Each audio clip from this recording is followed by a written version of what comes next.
கடந்த வருடம் 2023ஆம் ஆண்டு நெல்சன் இயக்கத்தில் ரஜினி நடிப்பில் வெளியான ஜெயிலர் திரைப்படம் வசூலில் சக்கப்போடு போட்டது. இது ரஜினிக்கு வெற்றிக்கனியை மீண்டும் பறித்து கொடுத்ததுனே சொல்லலாம். அதற்கு முன்பெல்லாம் பார்த்திங்கன்னா, அவருடைய படங்கள் சரியாகவே போகல. மக்களிடையே நல்ல வரவேற்பு பெறல. வசூலையுமே பலத்த அடி வாங்கினது.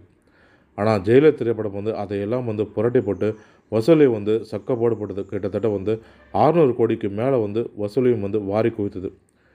இதற்கு காரணம் அனிருத்தோட பங்கும்னே சொல்லலாம். இதில் வரும் பேக்ரவுண்ட் மியூசிக் ஆகட்டும், பிஜிஎம் ஆகட்டும், பாட்டாகட்டும் எல்லாமே சூப்பர் ஹிட்.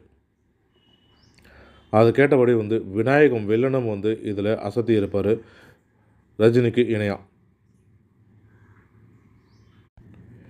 இந்த படத்தோட வெற்றியை தொடர்ந்து 2ஆம் பாகத்தை இயக்க திட்டமிட்டிருக்கார் நெல்சன். அதே கூட்டணியில் உருவாக இருக்கும் ஜெயிலர் 2 படத்தோட அறிவிப்பு